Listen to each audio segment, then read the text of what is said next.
Being a Rec Room builder is a lot of fun. You literally get paid by making video games. But just like any job, it's not all sunshine and rainbows. And so in this video, I'm gonna go over the top 10 things I hate as a Rec Room builder. Before we get started, if you don't know who I am, my name is Brody. I'm a Rec Room builder who's made a lot of popular maps, and I also made a promise to give away 2.5 million tokens by the end of the year. So be sure, if you haven't already, to join my Discord down below. Over there is the quickest and easiest way that you'll be able to get notified whenever I am doing a giveaway. And if you join my Patreon, you'll have a chance at actually being in one of my videos. With that said, let's get into the list. Number 1, being asked for gifts. I don't think anyone really likes gift beggars, but nobody gets a higher number of gift beggars than Rec Room builders. This is because Rec Room builders make tokens for their creations, and so people know that builders have the tokens to gift them items. What ends up happening is that we get asked for gifts literally every single day. That's not an exaggeration either, and unfortunately, we as creators don't usually make enough tokens to actually gift everyone who asks. So we have to deny gifting people a lot of the time. This unfortunately makes us look like a bad person to the people that asked for the gifts. But listen, as creators, our income is our tokens. And so if we were to give a gift to every single person who asks for gifts, we'd be giving away hundreds of dollars a week. It's not exactly sustainable. Trust me, if we could give a gift to everyone that asks, we probably would. But unfortunately, it's just not realistic. Number 2,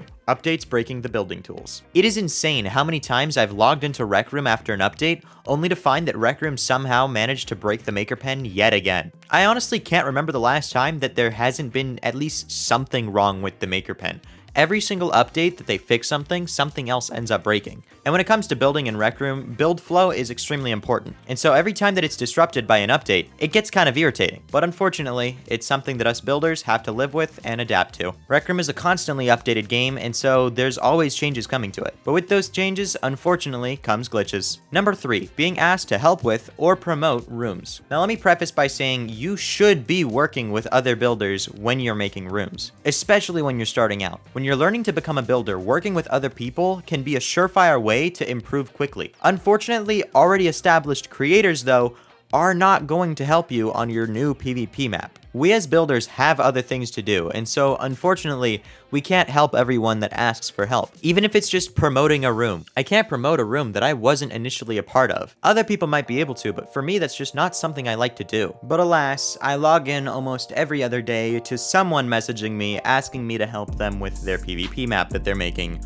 or their skibbity roleplay room. It's just one of those things that ends up being really irritating the 500th time you have to read it. If you're someone who's learning to build as a creator, you have to work with people who are around your skill level. This is because you will be learning alongside them. So both of you will benefit from the transaction of building a room together. But if you are trying to get a hold of someone who's already established in Rec Room and has a bunch of popular rooms, they're probably not gonna help you because they don't have anything to gain from it. Regardless, it's something that we have to deal with. So yeah, just take it as a warning. If you're looking for someone to help you with your room, don't come to me. Sorry to be that guy, but unfortunately, it's how things are. Number 4, rooms flopping. Anytime you work really hard on a room, you have huge ambitions for the room, and then all of a sudden, the months of work that you put into this room ends up flopping, and the room goes nowhere, it really hurts. It sucks to be really passionate about something only for it to end up going nowhere. But unfortunately, that's part of the Rec Room grind. If you're gonna be a builder, you have to deal with that every single time you publish a room. Or not that you have to deal with it, because sometimes your rooms might do well,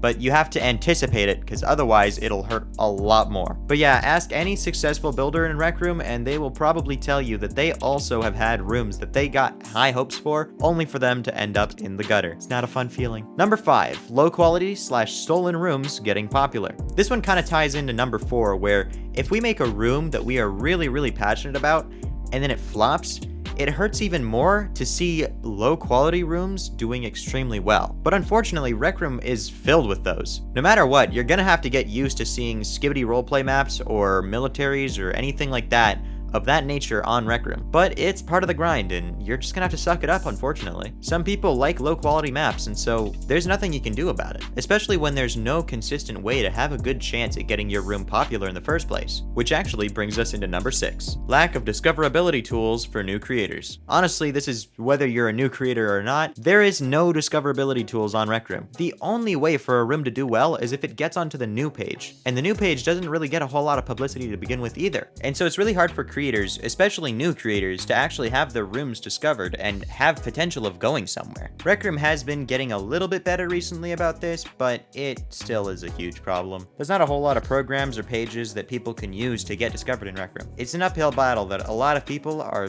trying to fight, but mostly to mild success. Number 7.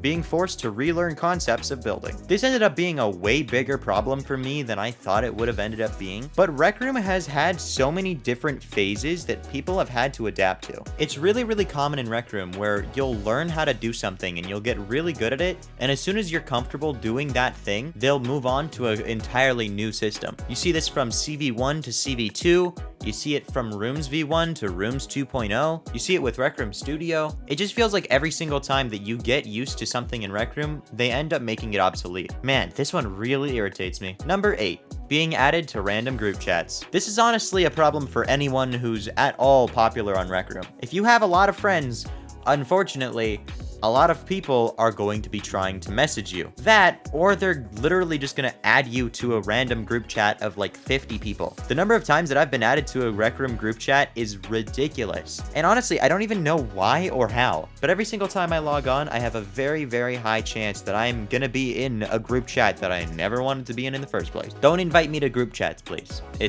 I'm not gonna stay very long. Number 9.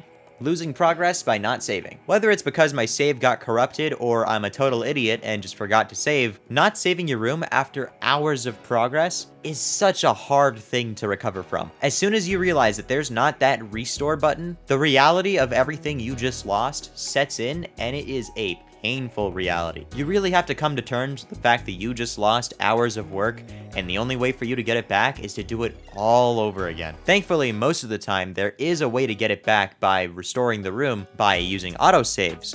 But sometimes there's that rare moment where you crashed or something and it just didn't have the autosave for some reason. And then you have to suck it up, cope, and do it all over again. Man, what a dream job. Number 10, being unable to enjoy Rec Room games. Unfortunately, when you're a Rec Room builder, most of your time isn't spent actually playing Rec Room. It's usually spent by building rooms. And so you never really visit other rooms. And when you do, you can't help but nitpick every single little thing. Maybe this is just me, but whenever I'm playing a Rec Room game, I can't just enjoy the game. I'm always looking at every single little detail, being like, oh, how did they do this? How did they do that? Oh, they missed a spot here. Oh, they messed that up there. I think part of it is that to my core, I am a perfectionist, but honestly, I really wish I could go back to the days where I could just play Rec Room and have fun. I still can, but very rarely, and that's why I'm kind of moving more to YouTube content. YouTube gives me a reason and an outlet to actually play and enjoy these games, or just enjoy Rec Room in general, whether I'm making a video or just hanging out with people in the live stream or just enjoying the game with my friend. YouTube is something that I really do want to continue doing consistently. And so if you haven't already, please consider subscribing. I'm really trying to hit 10,000 subs by the end of the year, so if you find it in your heart to, please consider subscribing. I promise you won't regret it, and you can always unsubscribe later. Be sure to join my Discord down below, and if you want to see why I'm giving away 2.5 million tokens, click on this video right here on screen. With that said, stay safe, stay healthy, and I'll see you in the next video. Bye!